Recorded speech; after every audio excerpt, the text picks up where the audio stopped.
मानवा की शुरुआत में हमें एक कंपनी के बारे में बताया जाता है जिसका नाम है टेंगड़ा कॉर्पोरेशन। और ये इस टाइम पर जो अर्थ है उसकी सबसे ज्यादा इम्पोर्टेंट और सबसे ज्यादा सक्सेसफुल कंपनी है। और ये कंपनी बिजनेस करती है गेमिंग, इंटरनेट और कई सारी चीजों पर। इस कंपनी को बने बस कुछ ही साल हुए हैं और इन्हीं कुछ सालों में ये 100 बिलियन से ज्यादा नेटवर्क की हो चुकी है। हम देखते हैं कि जो ये बिल्डिंग है इतनी ज्यादा ऊंची है कि जो उसका टॉप फ्लोर है वो बादलों के पार पहुंच चुका है। पे कायन इस कंपनी का बॉस है और उसने जीरो से शुरू किया था और बस कुछ ही सालों में वो बहुत ज्यादा वर्ल्ड फेमस हो चुका है और बहुत ज्यादा सक्सेसफुल। और कई लोग तो उसे दुनिया का बेस्ट बॉस कहते हैं। और वो एक जीनियस गेम डेवलपर है और जो फोटोग्राफर लोग थे उसकी फोटो लेने को बहुत ज्यादा उतावले होते हैं और जब भी वो दिखता है उसकी फोटो लेने के लिए भाग पड़ते हैं क्योंकि अब वो एक सेलिब्रिटी बन चुका था। पे कायन स्टेज पर जाता है और जो उनके सामने लोग थे वो सारे के सारे बावले होने लगते हैं और एक रिपोर्टर खड़ी होती है और वो चेयरमैन पी से एक जरूरी सवाल पूछती है। उसने पूछा था कि आखिरकार आपने इतनी सक्सेस इतने छोटे समय में कैसे रीच कर ली है। पे कायन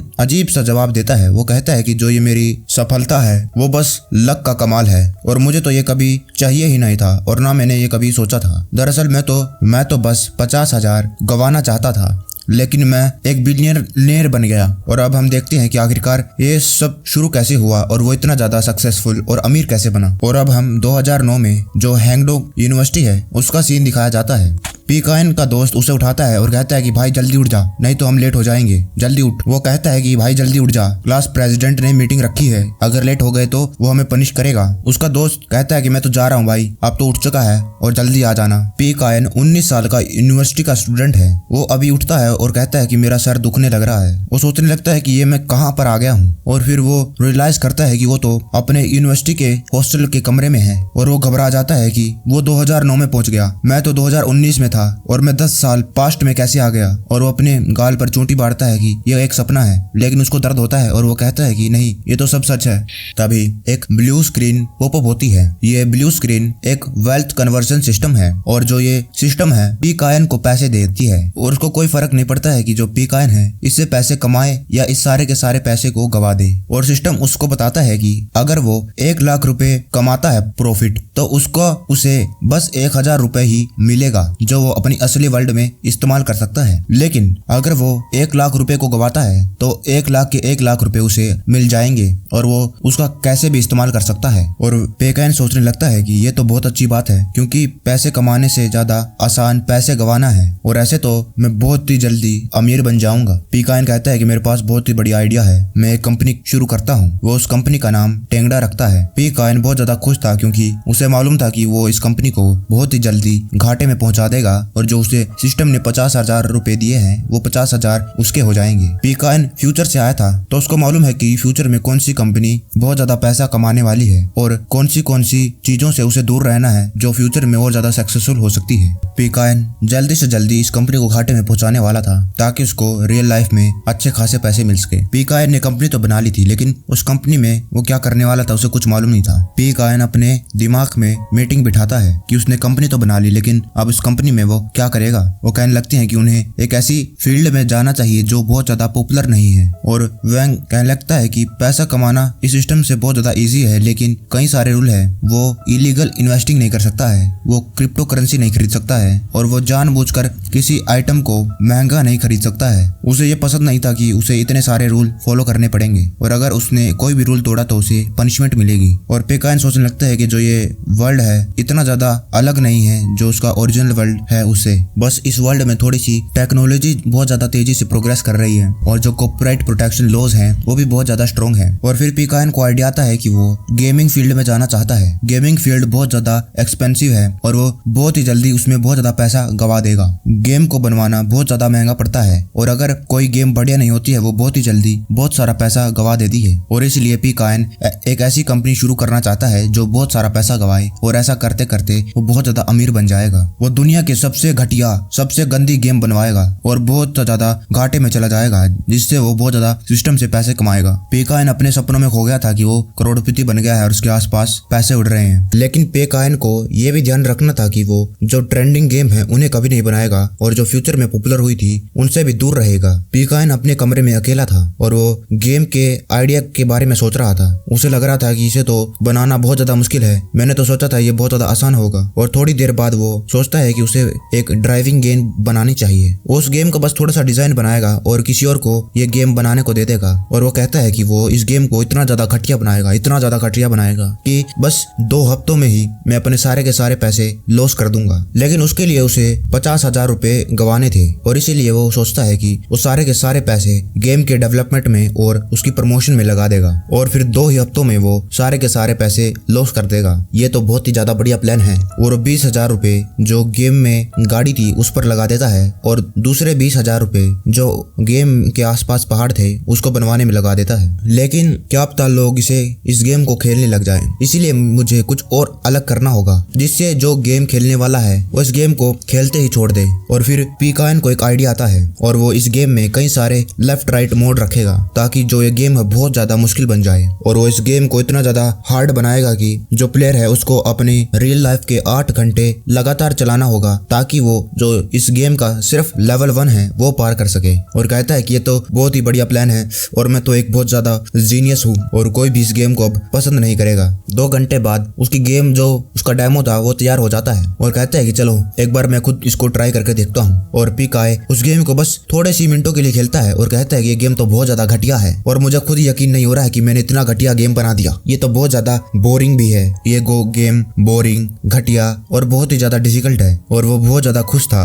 और उसे पक्का यकीन था कि जो प्लेयर खेलने वाला है इस गेम को और मुझे बहुत ज्यादा गालियां दे रहा होगा और मैं बहुत ज्यादा पैसे कमाने लग जाऊंगा। और अब उसे पक्का यकीन हो गया है कि ये गेम 1 रुपया भी नहीं कमाएगी और सारे के सारे पैसे गवा देगी और जो पी काइन को चाहिए है वो उसे मिल जाएगा। पी काइन बहुत ज्यादा खुश था और वो अपने दोस्तों के साथ मजे करने के लिए जाता है और अब वो पास्ट में आ चुका था, इसीलिए वो अपने कॉलेज में जो मजे थे उसे दोबारा से जीना चाहता था। और वो और उसके सारे दोस्त गेम खेलने के लिए जाते हैं। पी काइन उन सभी से गेम बार बार हारे जा रहा था और उसके बाकी दोस्त उसका इसी बात पर मजाक उड़ाने लगते हैं। पी काइन ने अपने कॉलेज के 4 के 4 साल अपने जो रूममेट है उसके साथ बता दिए और इसका नाम है मै यांग। और वो पढ़ाई तो बहुत ज्यादा करता है लेकिन उसके अच्छे मार्क्स कभी नहीं आते हैं और वो गेम खेलने में बहुत ज्यादा माहिर है लेकिन वो फेल भी बहुत ज्यादा बार होता है। वो सभी चीज में अच्छा है लेकिन बेस्ट किसी चीज में नहीं है। और गेम खेलने के बाद वो अपने बेड पर जाता है, वो बेड पर जाता है और उसे मालूम है कि उसका गेम 1 भी रुपया नहीं कमाएगा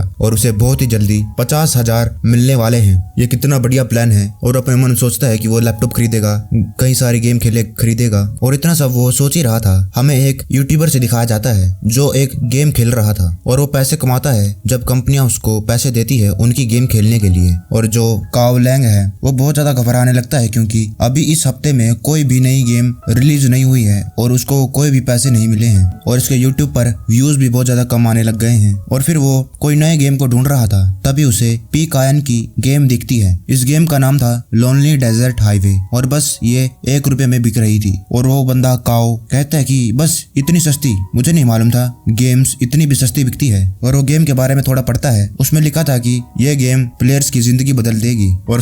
और काओ इस गेम को खेलने की सोचता है। और पी काइन ने इस गेम को बनाया था सबसे ज्यादा घटिया, सबसे ज्यादा बोरिंग। लगता है इसके तो पूरे मजे होने वाले हैं इस गेम को खेलने के बाद। वो काओ इस गेम को खेलने लगता है और खेलने के 1 ही मिनट बाद उसे पता चल जाता है कि ये गेम सबसे ज्यादा घटिया है और सबसे ज्यादा बोरिंग। इस गेम के ग्राफिक्स बहुत ज्यादा घटिया हैं और जो डेजर्ट है वो भी बहुत ज्यादा घटिया लग रहा है और जो ड्राइविंग के कंट्रोल्स है वो भी बहुत ज्यादा घटिया है और उसे लग रहा है कि ये गेम उसे पागल कर रही है। और वो बस 10 मिनट से इस गेम को खेल रहा है लेकिन उसे लग रहा है कि वो कई घंटों से इस गेम को खेल रहा है। हालांकि वो एक हार्डकोर गेमर है लेकिन इतनी घटिया गेम उसने कभी नहीं खेली थी और धीरे धीरे उसका दिमाग खराब होने लगता है। वो कहता है कि मैं कौन हूँ, मैं क्या कर रहा हूँ, आखिर क्या गेम ये मुझसे क्या चाहती है। और इसे कुछ समझ नहीं आ रहा है कि आखिरकार इस गेम का मकसद क्या है। वो बस बिना किसी बात के गाड़ी को चला रहा है। इस गेम का तो कोई मकसद ही नहीं है, ये इतनी ज्यादा घटिया है लेकिन फिर भी वो कुछ चीज थी जिसकी वजह से वो अभी भी इस गेम को खेल रहा था। और वो काओ सोचने लगता है कि ये गेम तो बहुत ज्यादा बोरिंग है जैसे कि उसकी लाइफ है और ये गेम उसकी लाइफ धीरे धीरे बदल रही है। और अब वो गेम खेलते खेलते थक जाता है और कहता है कि मुझे थोड़ी देर के लिए आराम करना है, मैं थक चुका हूँ। लेकिन वो पॉज बटन दबाता है लेकिन उसे पता चलता है कि इस गेम में तो कोई पॉज बटन है ही नहीं और वो बहुत ज्यादा शॉक हो जाता है। उसे इस बात पर भरोसा नहीं हो रहा था क्योंकि सबसे ज्यादा घटिया गेम में कम से कम पॉज बटन तो होता है और इसमें ये भी नहीं था। आखिरकार ये गेम में क्या गड़बड़ है, क्या कर रही है ये, और वो अपनी जगह से उठ जाता है। जिसके बाद जो उसका ट्रक था वो जाकर भिड़ जाता है और उसके बाद उसके स्क्रीन पर गेम ओवर आता है।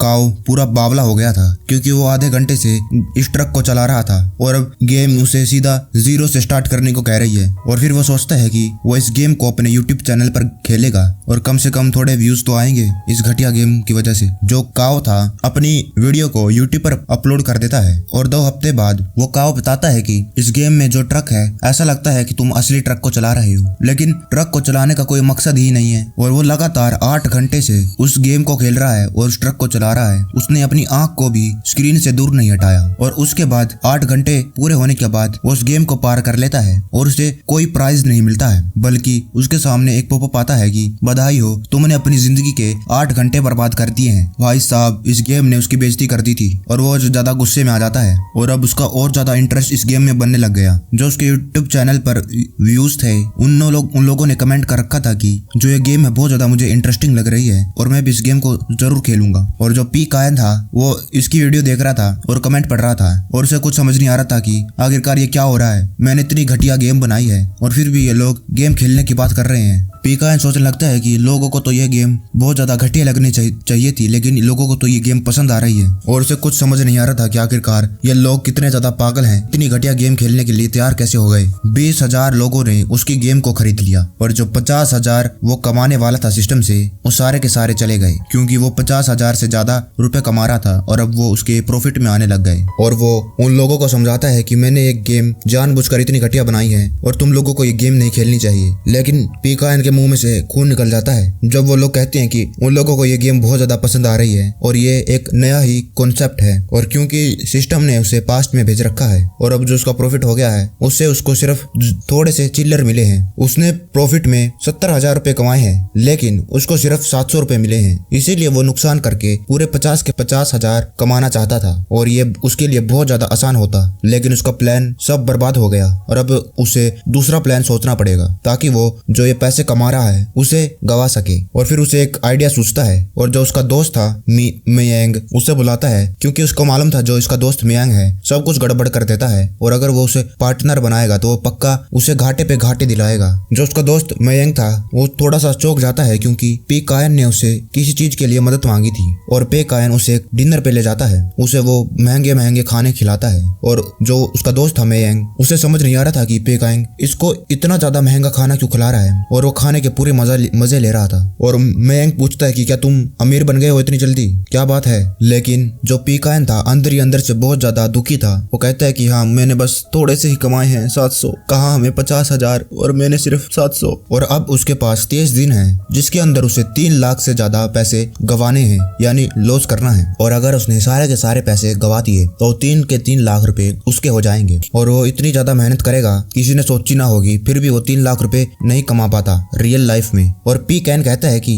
मयंक क्या तुम मेरे साथ मेरी कंपनी में काम करोगे, और वो कहता है कि मैं तुम्हें पैसे भी दूंगा। मयंक चौंक जाता है क्योंकि जो गेमिंग इंडस्ट्री है उसमें बहुत ज्यादा पैसा लगाना पड़ता है, लेकिन जितना पैसा वो प्रॉफिट में कमाना चाहते हैं उतना कभी कमा ही नहीं पाते हैं। वो मयंक पूछता है कि पी कायन तुम्हारे पास आखिरकार इतने पैसे आए कहाँ से, और पी कायन उसको झूठ बोल देता है कि मैं दरअसल पहले से ही एक अमीर घराने का हूँ और मेरे घर वालों ने मुझे काफी सारा पैसा दिया है। और जिसका दोस्त मयंक था वो उसकी बात पर यकीन कर लेता है। उसे खुद नहीं मालूम था कि उसका दोस्त इतना ज्यादा गधा है और इसके झूठ पर इतनी जल्दी यकीन कर लेगा। और मयंक कहता है कि क्या तुम्हें गेमिंग इंडस्ट्री के बारे में कुछ मालूम भी है। पी कायन कहता है कि नहीं मुझे कुछ मालूम नहीं है और कोई जरूरत भी नहीं है सीखने की, हम ऑनलाइन जो कोड है उसे खरीद सकते हैं। वो मयंक कहता है कि लेकिन हम तो अगर ऐसा करेंगे तो हम बहुत सारा पैसा बेफालतू में ही गवा देंगे। और मयंक कहता है कि इससे अच्छा तो हम इस पैसे को कहीं और लगाकर पैसा कमा सकते हैं। पी कायन गुस्से में आ जाता है क्योंकि उसे पैसा कमाना नहीं है पैसा गवाना है। और फिर वो थोड़ा शांत हो जाता है और कहता है कि क्या तुमने लोनली डेजर्ट हाईवे गेम के बारे में सुना है। और वो कहता है कि वो गेम मैंने बनाई है।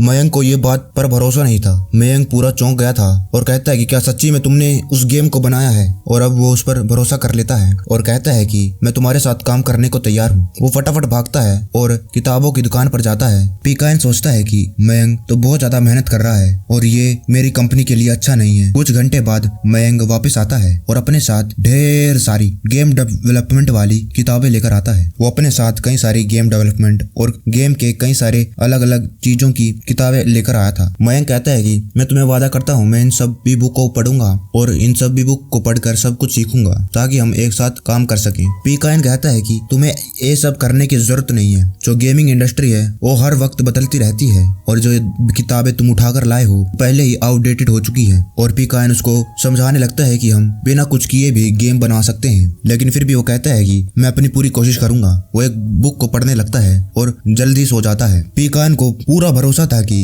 मयंक की मदद से वो अपनी कंपनी को पूरा डुबा देगा और इस जैसे एम्प्लॉय मुझे और भी रखने चाहिए। और फिर पी कायन प्लान बनाने लगता है कि आखिरकार वो 3 लाख रुपए कैसे गवाएगा बस 30 दिनों में। मयंक उठता है और पी कायन कहता है कि देखो मेरे पास एक आइडिया है। पी कायन एक मोबाइल के लिए पत्तों वाली गेम बनाना चाहता है। पी कायन ने एक गेम फ्यूचर में खेली थी और एक बहुत ज्यादा बढ़िया प्लान है और इस गेम का नाम है द 3 किंगडम। जो मयंक था वो कहता है कि लेकिन ऐसी गेम तो पहले ही बन चुकी है और लोग उसे बहुत ज्यादा खेलते हैं और हमारी गेम को कोई नहीं खेलेगा। लेकिन पी कायन तो यही चाहता था कि कोई भी उसकी गेम को ना खेले और इसकी गेम ये पूरी घाटे में चली जाए तो उसको बड़ा मजा आ जाएगा। और 3 किंगडम वाली गेम पहले ही बहुत सारी बन चुकी हैं और अगर मैं इसी टॉपिक पर गेम बनाऊंगा तो वो कोई भी उसको नहीं खेलेगा। और ये एक मोबाइल के लिए गेम थी और मोबाइल में कई सारे तरीके हो सकते हैं जिससे वो पैसा कमा सकता है। और पी कायन को एक ऐसा प्लान बनाना था जिसकी वजह से वो कोई भी पैसा ना कमाए इस गेम से और वो इस गेम को इतना ज्यादा हार्ड बना देगा कि कोई भी इस गेम को थोड़ी देर के बाद ही छोड़ देगा। लेकिन मुझे इन वेल्स का भी ख्याल रखना है। ये वेल वो होते हैं जो बहुत ही ज्यादा पैसे वाले हैं और गेम में पैसा लगा कर उस गेम को प्रॉफिट में पहुंचा देते हैं और मुझे इन लोगों का कुछ इलाज करना होगा। और वो एक प्लान बनाता है कि जो ये अमीर हैं ये कभी भी मेरी गेम में पैसा नहीं लगा पाएंगे। पी कायन मयंक को कहता है कि मैंने 1 लाख रुपए गेम के टेम्पलेट पर लगा दिए हैं। और जो मयंक था वो बहुत ज्यादा चौंक जाता है क्योंकि 1 लाख रुपए आम बात नहीं थी और उसने सिर्फ टेम्पलेट पर लगा दिए थे। लेकिन अंदर ही अंदर वो दुखी था क्योंकि अभी भी उसको पास 2 लाख रुपए है जिसे उसे लगाना है और वो एक ऐसी गेम बनाएगा जिसमें कोई भी हलचल नहीं होगी और इस गेम में पैसा लगाना बहुत ज्यादा मुश्किल कर देगा। और पी कायन इस गेम में सबसे ज्यादा घटिया चीजों पर और ज्यादा पैसे लगाने की सोच रहा था, जैसे कि साउंड डिजाइन और जो ताश की जो आर्ट है उस पर। और वो सबसे ज्यादा घटिया डिजाइनर को ये काम देना चाहता था। और पी कायन मयंक को कहता है कि तुम इन सभी कैरेक्टर की पावर डिसाइड करोगे। और पी कायन जानता था कि मयंक को इस गेम के बारे में कुछ नहीं मालूम है और अगर वो अपने हाथों से कुछ काम करेगा तो पक्का ही घाटे में चले जाएगा। और मयंक कहता है कि भाई पी कायन तुमने गलत बंदे को पकड़ दिया है और मुझे इसके बारे में कुछ नहीं मालूम है। लेकिन यही बात तो पी कायन को अच्छी लगती थी। वो कहता है कि नहीं तुम ही तो सबसे बढ़िया बंदे हो जो इसको कर सकते हो। और मयंक कहता है कि मैं अपनी पूरी कोशिश करूंगा। और उसके बाद पी कायन एक ऐसे डिजाइनर को ढूंढता है जिसने अभी अभी डिजाइन करना सीखा है और ना तो उसको कुछ ज्यादा आता है और वो जो आर्ट बनाता है वो भी बहुत ज्यादा घटिया होती है। और पी कायन उसको तुरंत हायर कर देता है और उसको ये कार्ड बनाने को भेज देता है। और अब वो अंदर ही अंदर खुश हो रहा था कि जो कार्ड है ये भी बहुत ज्यादा घटिया दिखेंगे और जो मयंक है वो भी इन कैरेक्टर को घटिया बना देगा और अब जो मेरी गेम है कोई भी नहीं खरीदेगा और अब की बार उसका प्लान फेल नहीं होगा और वो 3 लाख रुपए हार जाएगा। पी कायन और मयंक कैफेटेरिया में खाना खा रहे थे और पी कायन जो मयंक को काम दिया था उसे देख रहा था और वो अंदर अंदर बहुत ज्यादा खुश था क्योंकि जो मयंक ने काम करके दिया है वो बहुत ही ज्यादा घटिया है। और पी कायन यही चाहता था। वो मयंक को अंगूठा दिखाता है और कहता है कि तुमने तो बहुत ही बढ़िया काम कर दिया है। और मयंक कहता है कि मेरे पास एक बढ़िया आइडिया है, क्यों ना हम जो इस गेम के सारे के कैरेक्टर को लड़कियों में बदल दें। पी कायन तुरंत उसे मना कर देता है और वो मयंक को ये बहाना देता है कि अगर वो हम लोग ऐसा करेंगे तो जो कैरेक्टर है वो अपनी डोमिनेंस पावर को खो देंगे और ये सही नहीं है। और जो पी कायन इसको ऐसा इसलिए नहीं करता है क्योंकि कहीं लड़कियों के कारण कई सारे साले लोंडे लपाटे ना आ जाएं और इस गेम को पॉपुलर ना बना दे। पी कायन उसे समझाता है और मयंक तुरंत मान जाता है क्योंकि वो इतना ज्यादा भी होशियार नहीं था। और पी थोड़ा सा खुश हो जाता है क्योंकि मयंक उसकी बात को बढ़िया आराम से मान जाता है और ऐसा करते हुए वो अपना मकसद पूरा कर सकता है। और फिर हमें आर्ट यूनिवर्सिटी दिखाई गई है। वहाँ पर हमें रुआन जुआनजियान को दिखाया गया है। यह भी वही बंदा था जिसको पी क्वान ने आर्ट बनाने के लिए काम दिया था। उसके दोस्त पूछते हैं कि आखिरकार हमें क्या काम मिल गया है, आखिरकार वो क्या बनवाना चाहता है। जो उसके दोस्त थे रुआन के पास ही खड़े थे और वो थोड़ा सा शौक में थे क्योंकि उनको काम मिल गया है। रुआन पी क्वान के साथ ऑनलाइन बात कर रहा था। जो रुआन था वो बहुत ज्यादा फोकस कर रहा था क्योंकि अगर उनको ये ऑर्डर मिल गया तो वो इस महीने का खाना खा पाएंगे। रुआन कहता है कि पेक्वान आखिरकार तुम क्या बनवाना चाहते हो, और पेक्वान कहता है कि उसे 208 पीस बनवानी है और 4 कस्टम ड्राइंग हर एक कैरेक्टर के लिए, और मेरे कम से कम 50 कैरेक्टर हैं और मुझे कोई अलग स्टाइल चाहिए है, ना कि जो तुम पहले से यूज कर रहे हो। रुआन थोड़ा सा कंफ्यूज हो जाता है क्योंकि वो हमेशा से ही इसी स्टाइल में आर्ट बनाया करता था और अभी पे अचानक से उससे कहता है कि उसे इस स्टाइल में ये आर्ट नहीं बनवानी है। रुआन कहता है कि तुम्हारे कैरेक्टर के सेट का 2000 प्राइस है और मैं जानता हूँ कि ये प्राइस थोड़ा ज्यादा है,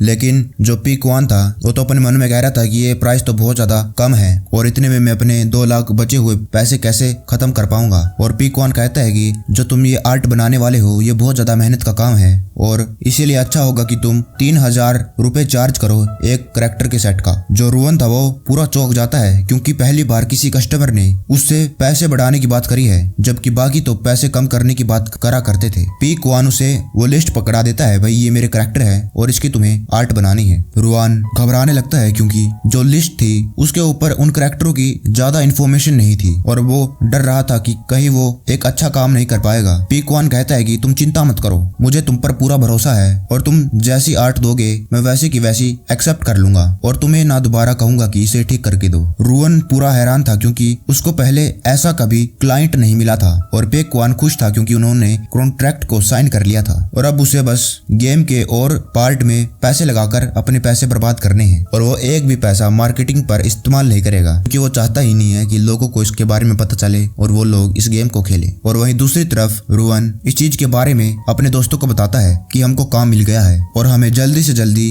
काम चालू कर देना चाहिए। वो सभी लोग अपने पुराने स्टाइल में आर्ट बनाया करते थे, लेकिन पेक्वान ने उसे अलग ही आर्ट में बनाने को कहा है। उन लोगों को ये नहीं समझ में आ रहा था कि आखिरकार क्लाइंट उनको कुछ अलग ही बनाने को कह रहा है जबकि हम किसी दूसरी आर्ट में बनाया करते हैं। क्या वो पागल हो गया है? और रुआन उनको कहता है कि क्या तुम पागल हो गए हो, क्या तुम्हें पैसे नहीं कमाने? और जो रुआन था उसके अंदर पूरा हौसला था, वो कहता है कि मुझे अपने पुराने स्टाइल में बनाना बिल्कुल भी पसंद नहीं है और अब उसको एक मौका मिला है कि वो अपनी ट्रू स्किल को लोगों को दिखा सके। और रुआन डिसाइड करता है कि वो कौन से स्टाइल में आर्ट को बनाएगा। वो epic inking style oil painting वाला इस्तेमाल करेगा। इस स्टाइल की मदद से कुछ यूनिक और अमेजिंग कैरेक्टर बनेंगे और ये आर्ट बाकी गेमों से बहुत ही ज्यादा अलग होगी और फैंटेसी वाइब भी फील करवाएगी। रुआन कहता है कि अपने दोस्तों को कि हमें इस गेम के कैरेक्टर बहुत ही ज्यादा एपिक बनाने हैं और इस स्टाइल से हम बहुत ही ज्यादा यूनिक और बैडएस लगेंगे। जो बाकी गेम है उन गेमों से ये कैरेक्टर बहुत ज्यादा यूनिक और अलग होंगे और उसे भरोसा था कि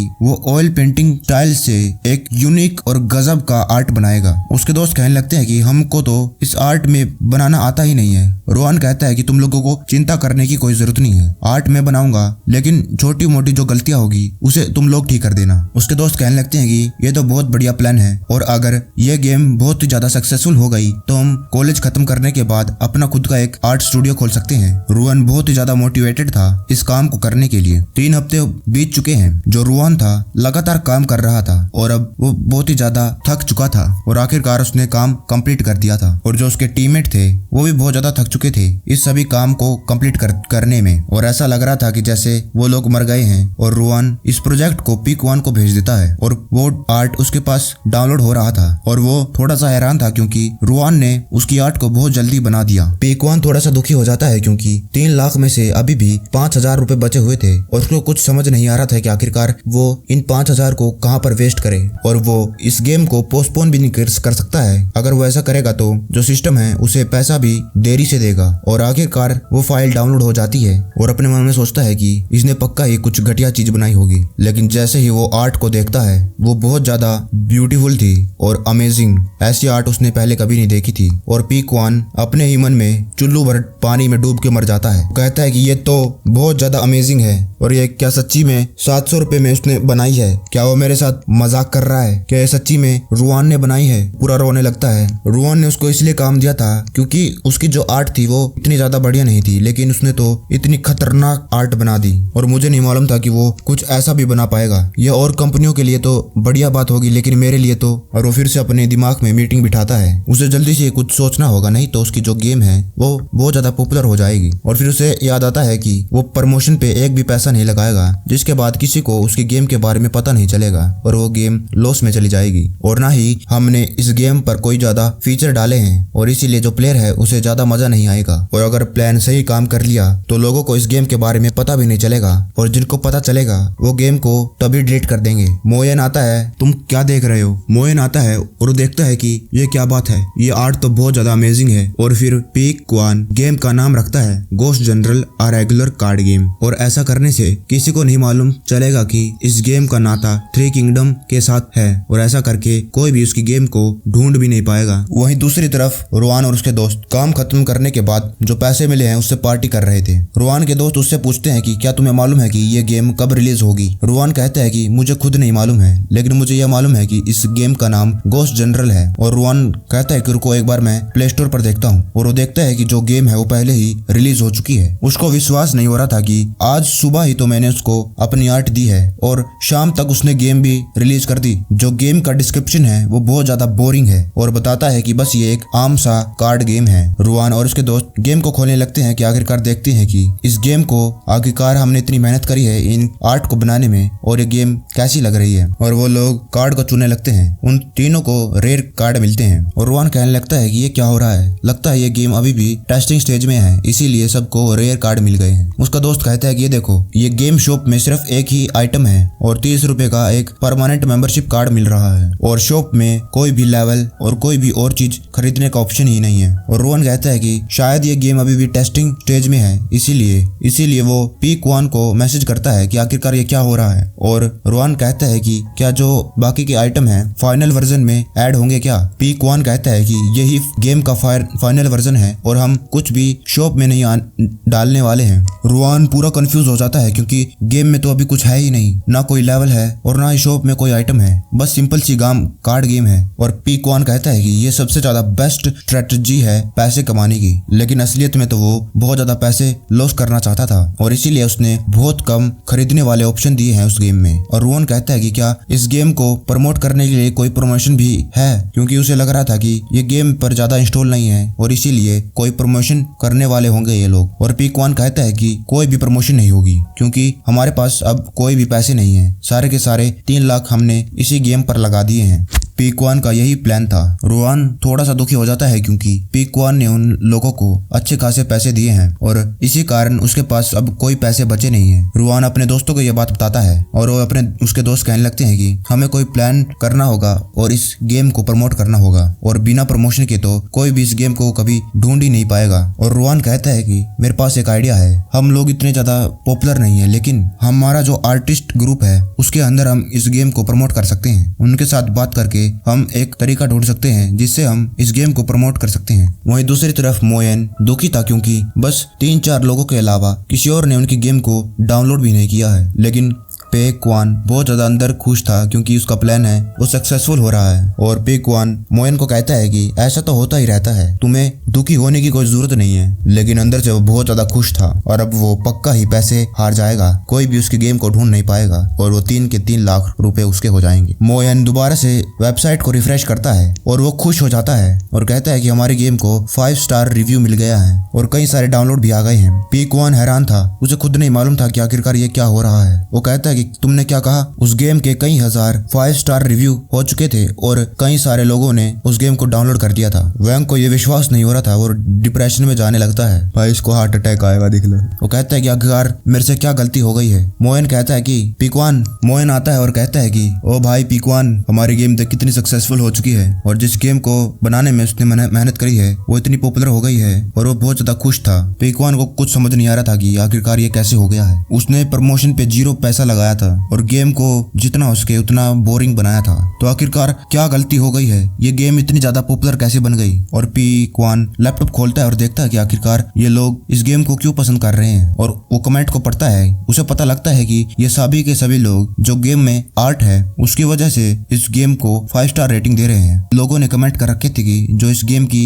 आर्ट है वो बहुत ही ज्यादा अमेजिंग है और मैंने पहले कभी ये आर्ट नहीं देखी है और इस गेम में एक भी ऐड नहीं है और शॉप में भी बस एक ही आइटम है और ये गेम वाले ये नहीं चाहते हैं कि हम इस गेम में ज्यादा पैसे लगाएं। ये कितनी अच्छी बात है। पीक वन सोचने लगता है कि मैंने तो ये इसलिए ऐड किए थे ताकि लोगों को ये गेम बहुत ज्यादा घटिया लगे, लेकिन लोगों को ये चीज फीचर लग रहे हैं और अब उसे पता चल जाता है कि ये तो रुआन है जिसने ये कांड किया है। उसने इस गेम को अपने आर्ट वाले ग्रुप में फैला दिया है और सभी लोगों को बस ये गेम आर्ट की वजह से खेल रहे हैं। पीकवान रुआन को मैसेज करता है और कहता है कि क्या तुमने ये किया है, और रुआन कहता है कि मुझे बुरा लगा कि तुम्हारे पास कोई भी पैसे नहीं बचे इस गेम को प्रमोट करने के लिए और मैंने तुम्हारी मदद करने की सोची और बस मैंने अपने दोस्तों से इसके बारे में प्रमोट करने को कहा, लेकिन लोगों को इस गेम में जो आर्ट है और जिस तरीके से तुमने ये गेम बनवाई है वो बहुत ज्यादा पसंद आई है। पीकवान बहुत ज्यादा गुस्से में था कि इसने मेरा सारा का सारा प्लान फेल करवा दिया। एक हफ्ते बाद जो गेम थी उसने 2 लाख रुपए का प्रॉफिट बना लिया था और उसके जो उसमें से पैसे बने थे वो बस 2000 रुपए बने थे। वो बहुत ज्यादा दुखी था कि हर बार मेरा प्लान फेल कैसे हो जाता है। मोहन था ये सोच रहा था कि आखिरकार जो पीकवान है इतना ज्यादा दुखी सा क्यों लग रहा है। पीकवान कहता है कि ऐसा कुछ नहीं है, वो बस मैं गेम डेवलपमेंट के कारण थोड़ा सा थक चुका हूँ। और मोहन पीकवान को डिनर पर ले जाता है और कहता है कि आज की पार्टी मेरी तरफ से। वो बातें करते जा ही रहे थे। मोहन कहता है कि तुम्हें एक असिस्टेंट रख लेनी चाहिए ताकि तुम इतना ज्यादा थको नहीं, और हाँ एक खूबसूरत रखना। और मोहन थोड़ा सा खुश हो जाता है क्योंकि अगर वो असिस्टेंट रखेगा तो उस पे अच्छा खासा पैसा बर्बाद कर सकता है और वो एक ऑफिस भी खरीदेगा जिस पर वो अच्छा खासा पैसा बर्बाद कर सकता है और ये पहले से भी बहुत ज्यादा अच्छा आइडिया है। पीकायन असिस्टेंट ढूंढने के लिए कंपनी में आ जाता है। वहाँ पर उससे जो कंपनी का मैनेजर है लॉरेंस वो मिलता है। वो लॉरेंस पूछता है कि आखिरकार पीकायन तुमको कैसी असिस्टेंट चाहिए। पीकायन कहता है कि जो मेरे हर एक काम को बड़े अच्छे से कर पाए और वो बहुत ज्यादा महंगी भी होनी चाहिए। वो सबसे ज्यादा महंगे और सबसे ज्यादा बेस्ट असिस्टेंट की लिस्ट उसे दे देता है। वो लिस्ट को देखता है और उसको एक लड़की पसंद आ जाती है जिसका नाम जिन हेलो है। वो पहले एक बड़ी कंपनी में काम किया करती थी। पीकायन कहता है कि आखिरकार इसके रेज्यूमे में ये क्यों नहीं लिखा कि उसने पिछली जॉब क्यों छोड़ दी। लॉरेंस बताता है कि जो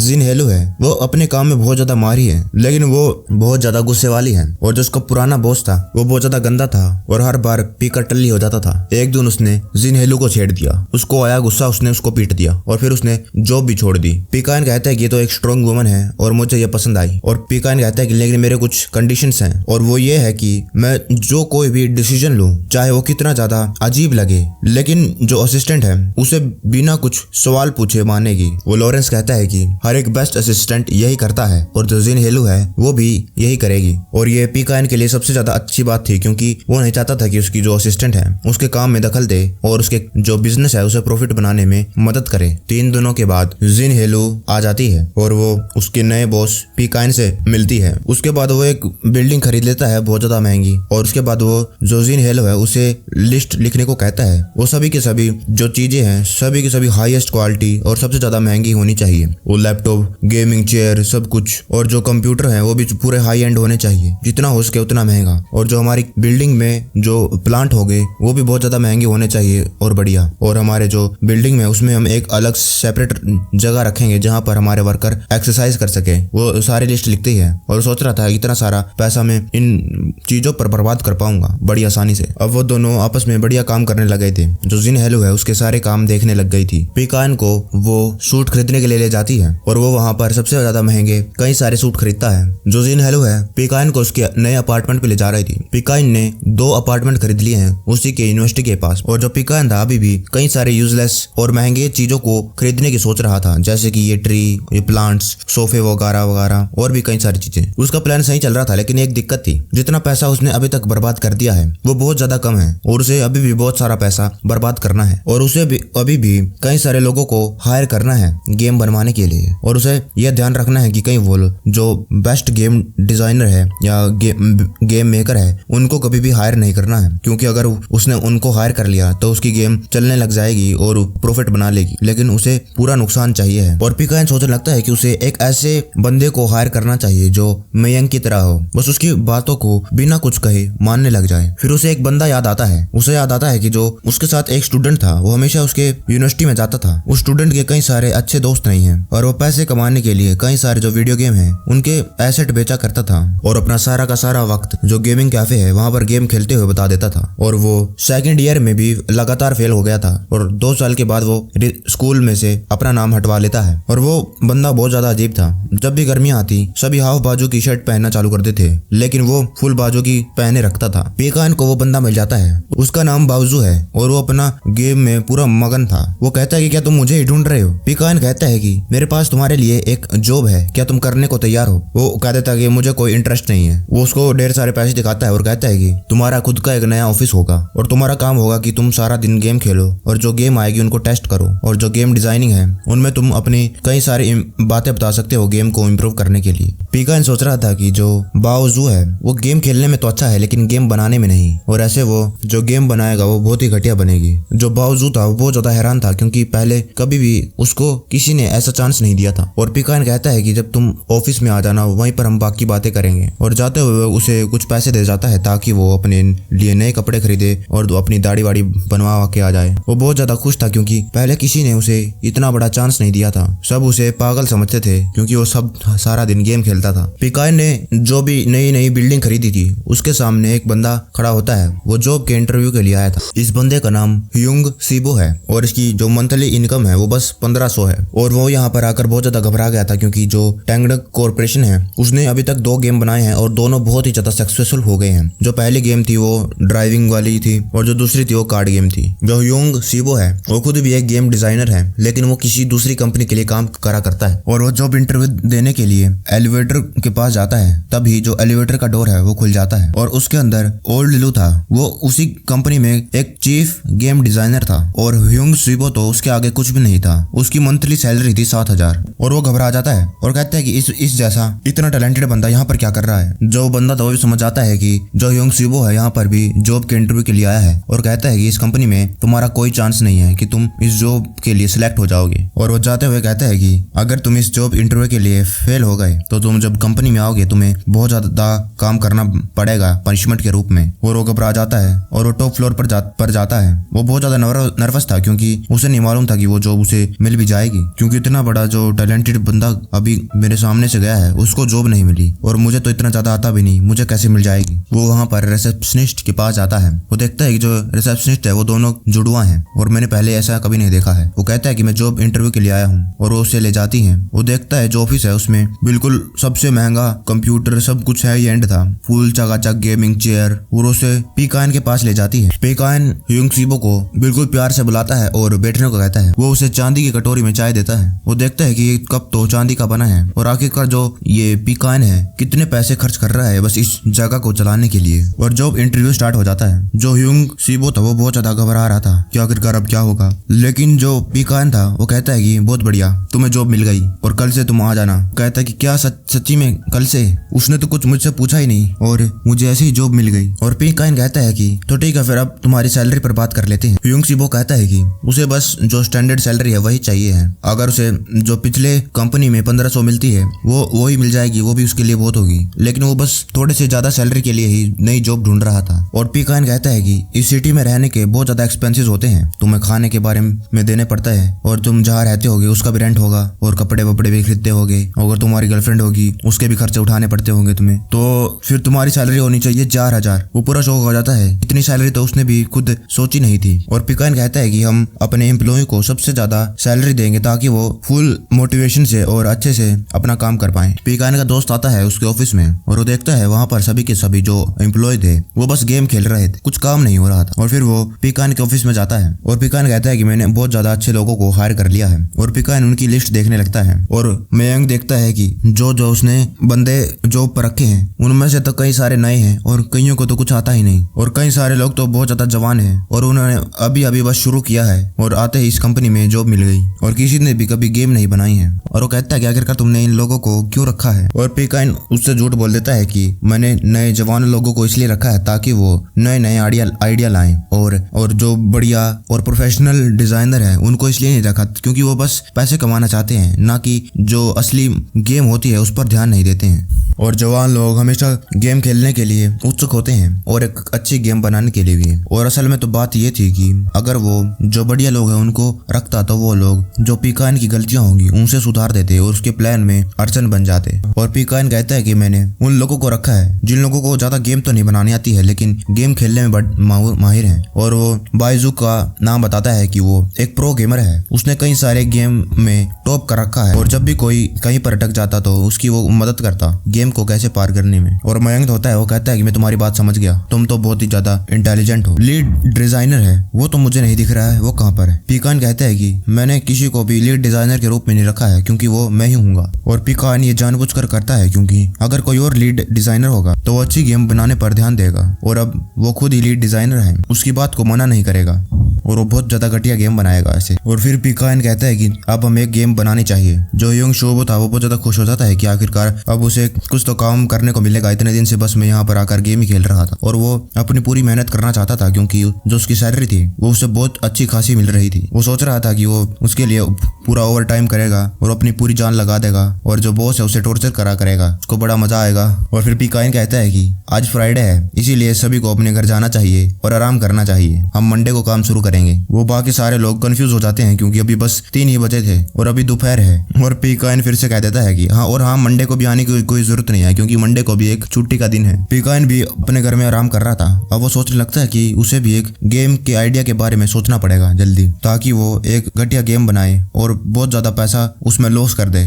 लेकिन अब की बार उसके सामने ये प्रॉब्लम थी कि वो बिल्कुल घटिया गेम नहीं बना सकता है क्योंकि जो उसके एम्प्लॉय हैं वो ऐसा नहीं करने देंगे, और उसे एक ऐसी गेम बनवानी होगी जो बाहर से तो उन लोगों को लगे कि वो बहुत ज्यादा बढ़िया बना रहे हैं, लेकिन जब बन जाए तो वो घटिया हो। और अगर गेम घटिया बन गई तो वो लोग उसे ठीक करने में लग जाएंगे, और मैं ये नहीं चाहता हूँ। मुझे उन लोगों को भी पागल बनाना होगा किसी तरह से। और मुझे मोबाइल के लिए भी गेम नहीं बनानी चाहिए क्योंकि अभी मोबाइल बहुत ज्यादा पॉपुलर हो रहे हैं, और ऐसे में कहीं मेरी गेम पॉपुलर ना बन जाए। फिर उसको एक अच्छा सा आइडिया आता है और वो ट्यूसडे को एक मीटिंग रखता है और वो कहता है कि हम जो FPS first person shooting game है उसको बनाएंगे। जो योंग सिबो था वो थोड़ा सा हैरान हो जाता है क्योंकि जो FPS गेम होते हैं उन्हें बनाने में बहुत ज्यादा मेहनत लगती है और उसमें कई सारे बग भी आते हैं और बहुत ज्यादा मुश्किल होता है FPS गेम को अच्छे से बना पाना। और वो सोच रहा था कि जो पिछली गेम इस कंपनी ने बनाई है वो मोबाइल के लिए थी और एकदम से अब वो PC गेम बनाने की सोच रहा था। इससे पहले जो योंग सिबो था वो कुछ बोलता है। पीकाइन कहता है कि अब हमारी कंपनी मोबाइल के लिए गेम नहीं बनाएगी और अब हमें कुछ बढ़िया गेम बनानी पड़ेगी ताकि हम जो गेमिंग इंडस्ट्री है उन पर कब्जा कर सके।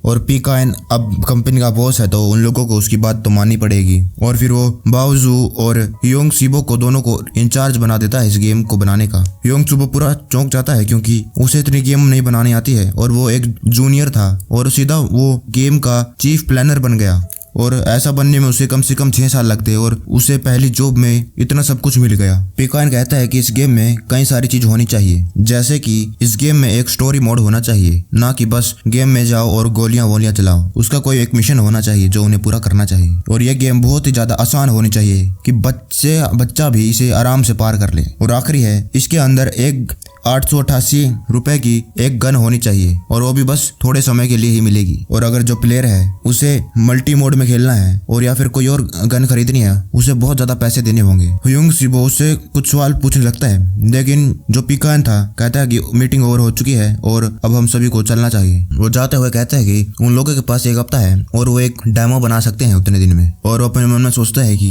अब की बार तो उसका प्लान पक्का सक्सेसफुल होगा, इन लोगों को कुछ बनाना ही नहीं आता है और मैंने इन लोगों को इतना मुश्किल टास्क दे दिया है और इन लोगों ने कभी FPS गेम बनाई भी नहीं है और ये बहुत ज्यादा मुश्किल होती है बनानी। और वो सोच रहा था कि अब FPS गेम में कौन स्टोरी मोड खेलता है और गेम इतना आसान होगा कि बच्चा पार कर लेगा, कोई और किसी का मन ही नहीं करेगा इस गेम को खेलने का। वो दोनों अपनी पूरी मेहनत कर रहे थे गेम का डेमो बनाने के लिए। वो रात हो गई थी और ओवर टाइम कर रहे थे। बाओजू कहता है कि मेरे पास एक आइडिया है, लेकिन जो हमारी ये कंपनी है इसके पास इतना ज्यादा पैसा नहीं है कि हम इस गेम पर लगा पाए। और वो सोचने लगते हैं कि आखिरकार उन लोगों को अब क्या करना चाहिए। और योंग सिबो कहता है कि हमें पैसे बचाने चाहिए। जो पीकाइन है वो कम पैसों में बहुत बढ़िया गेम उसने बनाई है और वो सोचने लगते हैं कि आखिरकार वो किस जगह पर पैसे कम बचा सकते हैं। और बावजू कहता है कि हमें एक फर्स्ट पर्सन गेम बना रहे हैं, इसका मतलब हमें जो गेम का कैरेक्टर है उसे बनाने में पैसे बचा सकते हैं और हम इंसानों के बजाय ज़ॉम्बीज़ का इस्तेमाल करेंगे गेम में, ताकि हम उन्हें बार बार कई बार इस्तेमाल कर सकें और पैसे बहुत ज्यादा अच्छे बच जाएंगे। लेकिन अब प्रॉब्लम थी कि आखिरकार स्टोरी क्या होगी गेम की। और बाव कहता है कि हमारे गेम में एक गूंगी लड़की होगी और गूंगी का इसका यह फायदा होगा कि हमें उसकी आवाज पर पैसे बचा सकते हैं और वो हमारे जो मेन कैरेक्टर है उसके साथ हमेशा रहेगी। और अगर हम आवाज देते हैं तो उसके लिए हमें एक वॉइस एक्टर को हायर करना पड़ेगा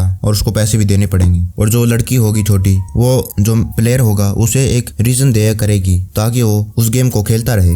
और छोटी लड़की का काम होगा कि वो इस गेम में कई सारी जो हिडन पजल होगी उसे सोल्व किया करेगी। वो कहता है कि इस गेम की स्टोरी होगी कि एक जो ईवल कंपनी है वो वायरस ज़ोंबी को फैला देती है और इसके बाद जो प्लेयर होगा उसे उस कंपनी को डिस्ट्रॉय करना है और जो वो छोटी लड़की है उसे भी बचाना है। वो छोटी लड़की इस वायरस का एंटीडोट है।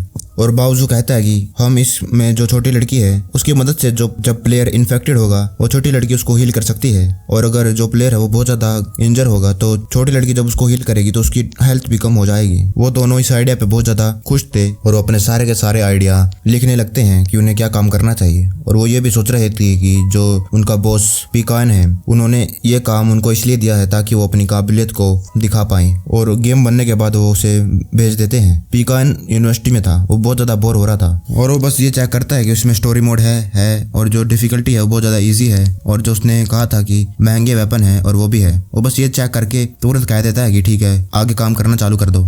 कंपनी में सभी बहुत ज्यादा मेहनत कर रहे थे लेकिन बावजू और यूंग सीबो से ज्यादा कोई नहीं कर रहा था।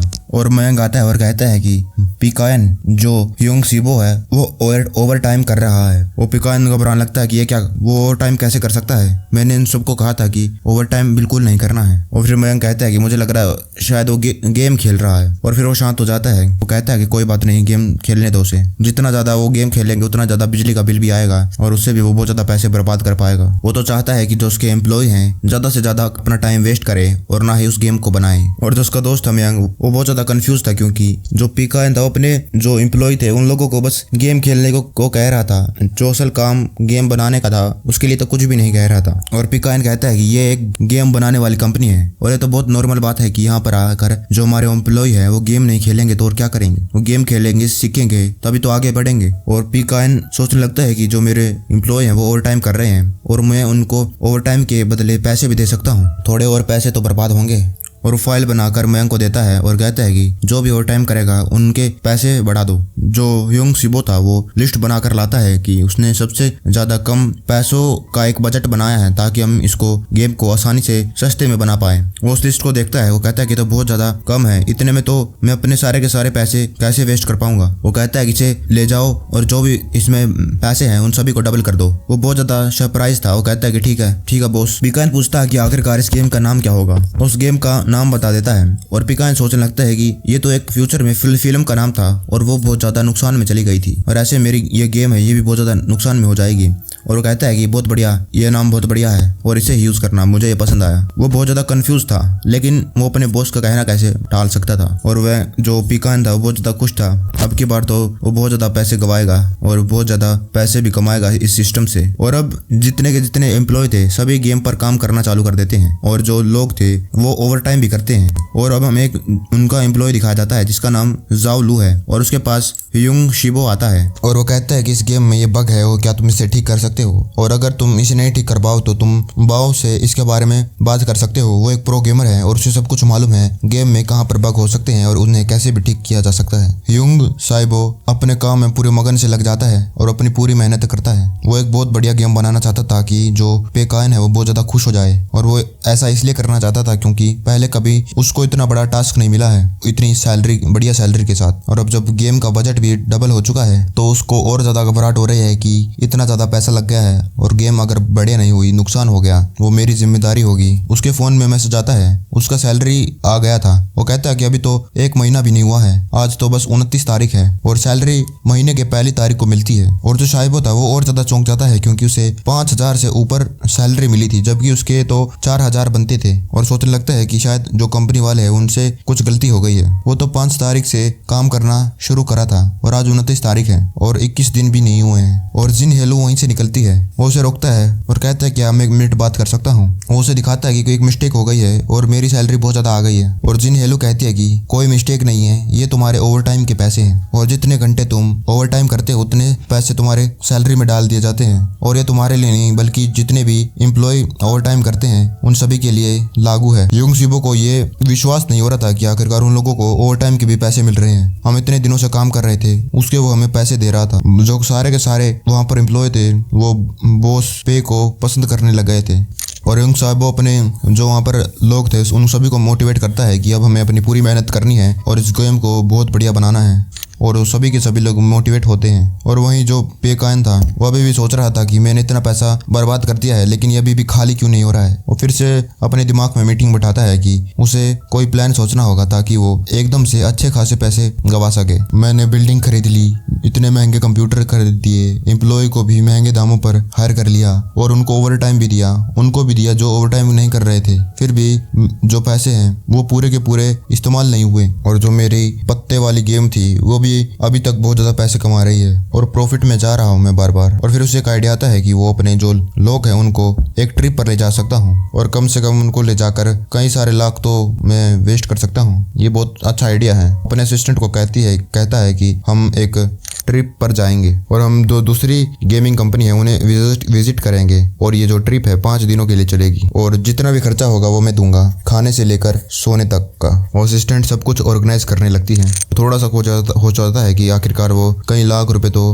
बर्बाद कर देगा। और जो पीकायन है उसने अपने ऑफिस में एक ऐसा भी कमरा बनवा रखा है जहाँ पर जो एम्प्लॉय हैं बस आराम करते हैं और मज़े करते हैं। और वो सोचते हैं कि जो बॉस है उन्हें एक ट्रिप पर ले जाने वाला है। मैंने तो पहले ऐसा कभी नहीं सुना है। पेकायन ने अपने जो बिल्डिंग है उसमें अपने एम्प्लॉय लोगों के लिए एक चिल रूम भी बना रखा था और वो वहाँ पर चिल करने के लिए आया करते थे। वहाँ पर बैठकर जो एम्प्लॉय थे वो बातें कर रहे थे कि हमने ये खबर सुनी है कि जो पेकायन है हम लोगों को एक ट्रिप पर ले जाने वाला है और हमने पहले कभी ये नहीं सुना है कि जो कंपनी अपने एम्प्लॉय को ट्रिप पर ले जाती है और हम इस ट्रिप पर दूसरे गेमिंग कंपनी को विजिट करेंगे ताकि हम लोग उन लोगों से कुछ सीख सके। और 5 दिनों में जो हमारा बॉस है उसका बहुत सारा पैसा लग जाएगा। वो सभी एम्प्लॉय ट्रिप पर जाने के लिए बहुत ज्यादा खुश तो थे, लेकिन उनको थोड़ा सा अजीब लग रहा था। और कई लोग ये मान रहे थे कि वो लोग जो सन स्ट्राइक स्टूडियो है वहां पर विजिट करेंगे क्योंकि वो लोग FPS गेम बनाते हैं हमेशा से ही। वो सभी के सभी बहुत ज्यादा उत्साहित होते हैं क्योंकि उन्हें नहीं मालूम था कि जो ये कंपनी है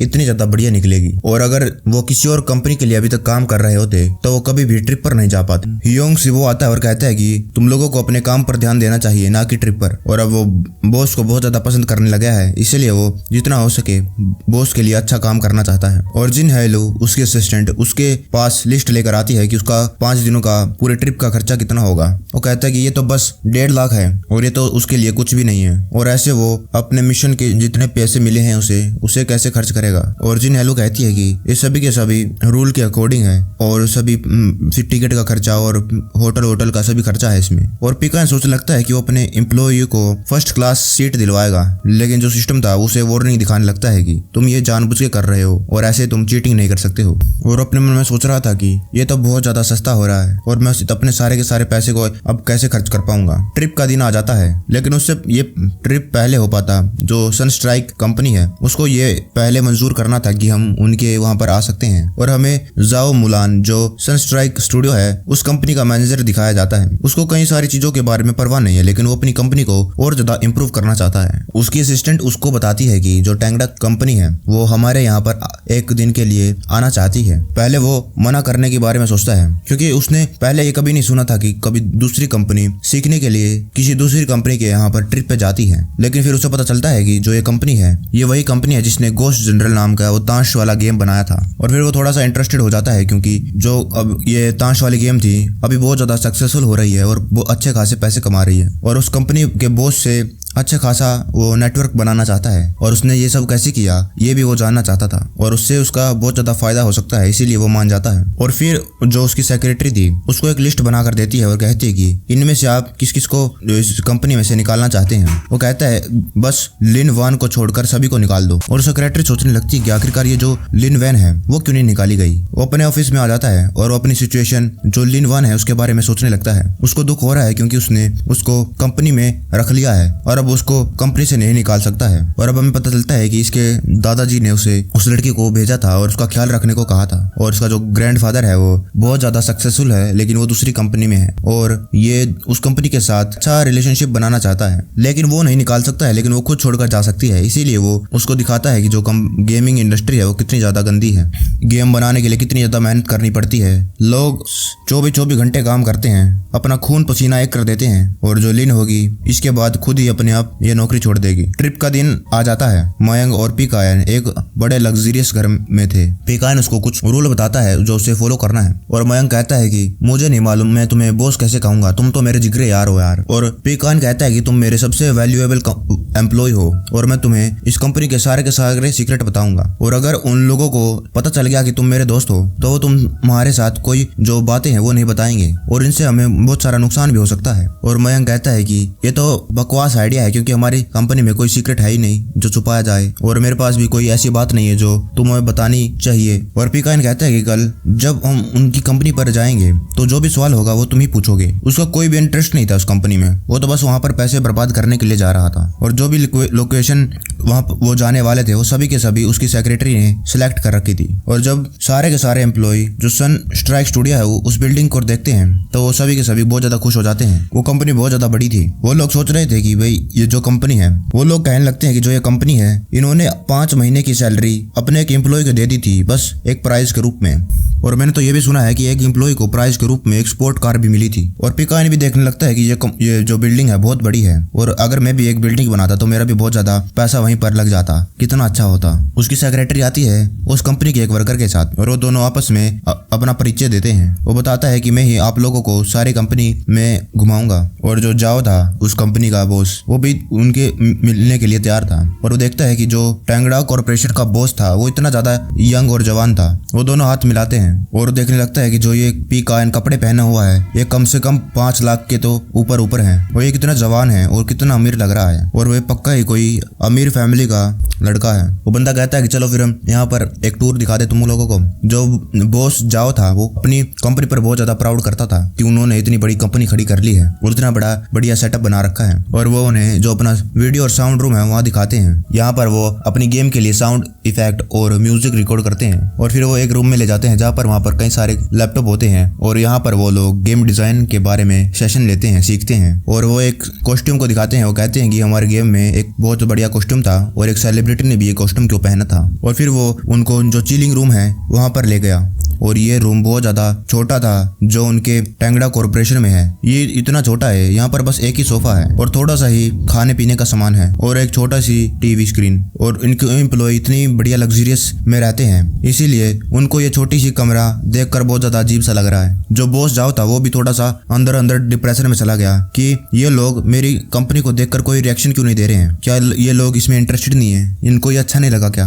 उसको विश्वास नहीं हो रहा है क्योंकि वो मानता था कि हमेशा से ही जो मेरी कंपनी है उसका जो ये टीवी है बहुत बढ़िया है और मैंने सबसे कंफर्टेबल सोफा रखा हुआ है और यहाँ पर खाने पीने का भी सामान है और इतना बढ़िया मैंने कमरा बना रखा है आराम करने के लिए। फिर भी ये लोग थोड़े से भी इम्प्रेस नहीं हुए हैं। कमरे में शांति हो जाती है और मयंक फिर को याद आता है कि पीकायन ने उसे सवाल पूछने के लिए रखा था, इसीलिए वो सवाल पूछने लगता है। वो जाओ से कुछ सवाल पूछता है। वो कहता है कि जो ये तुम्हारे एम्प्लॉय है वीकेंड पे क्यों काम कर रहे हैं। जो जाओ था उसको कुछ समझ नहीं आ रहा था कि उसको क्या जवाब दे क्योंकि जो गेमिंग इंडस्ट्री में वीकेंड को भी काम किया कर जाता है और उस बॉस जाओ को नहीं मालूम है कि जो पीकायन है अपने एम्प्लॉय को वीकेंड पर छुट्टी कर देता है। और फिर मयंक पूछता है कि जो ये एम्प्लॉय ओवर टाइम काम करते हैं उसको कितने पैसे मिलते हैं उन लोगों को। वो भाई बर्फ जम जाता है। वो ऐसा इसलिए हो जाता है क्योंकि वो ओवर टाइम के कोई पैसे देता ही नहीं है। और जो वहाँ के एम्प्लॉय होते हैं वो भी सोचने लगते हैं कि ओवर टाइम के कौन से पैसे मिलते हैं भाई, मुझे तो अभी तक नहीं मिले कोई। और पीकायन मयंक को कहता है कि और ज्यादा सवाल मत पूछ, मैंने तुमसे सवाल इसलिए पूछने को कहा था कि जब अजीब सी सिचुएशन हो तब थोड़ा सा माहौल ठंडा हो सके, लेकिन तुम तो माहौल को और ज्यादा गर्म कर रहे हो सवाल पूछ कर। अब वो जो ऑफिस है उस जगह पर जाते हैं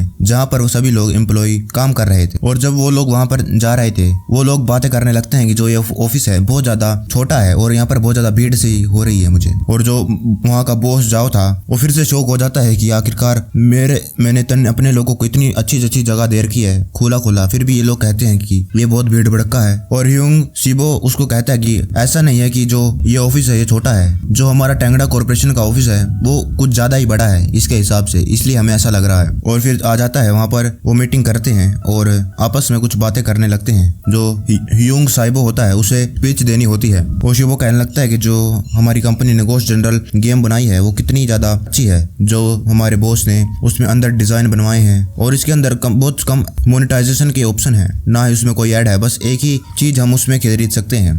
और हमारे बॉस नहीं चाहते हैं कि जो प्लेयर है अपने पैसे बर्बाद करे। और वो बहुत ज्यादा अमेजिंग है कि जो उस गेम में कार्ड थे वो सभी के सभी यूनिक और बहुत ज्यादा अमेजिंग थे, और इसीलिए जो ये गेम थी बहुत ज्यादा यूनिक बन गई। और हमारे बॉस पे ने सारे के सारे पैसे डेवलपमेंट में लगा दिए और उनके पास कोई भी प्रमोशन के लिए पैसे भी नहीं बचे थे।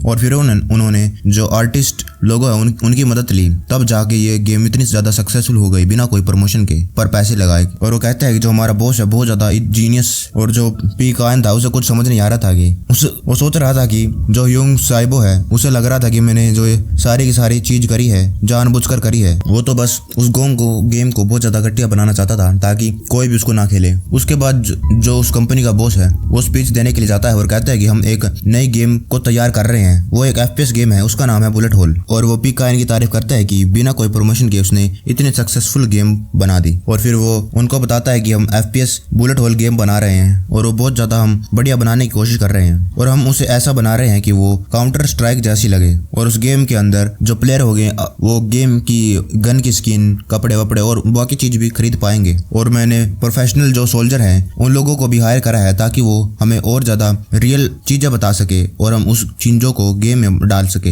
हम इसको जितना हो सके रियल बनाने की कोशिश कर रहे हैं। जो शाइबो था बहुत ज्यादा घबराने लगता है क्योंकि जो पिकान ने उसे कहा था वो तो बिल्कुल अलग था, वो लोग बिल्कुल अलग कर रहे थे, और वो अंदर ही अंदर पूरा घबरा गया था कि अब उसके सारे के सारे पैसे डूब जाएंगे, हमारी गेम बर्बाद हो जाएगी। और फिर वो पिकान की तरफ देखता है, पिकान हंस रहा था और तालियां बजा रहा था उन लोगों के लिए। और फिर वो सोचने लगता है कि ये सब कुछ हमारे बॉस पे ने पहले से ही प्लान कर रखा था और उन्होंने जानबूझ के ये ट्रिप प्लान करी ताकि हम पता लगा सके आखिरकार ये स्टूडियो क्या बना रहा है। और अब हमें पता चल गया है तो हम उनसे बहुत ज्यादा बढ़िया गेम बनाएंगे।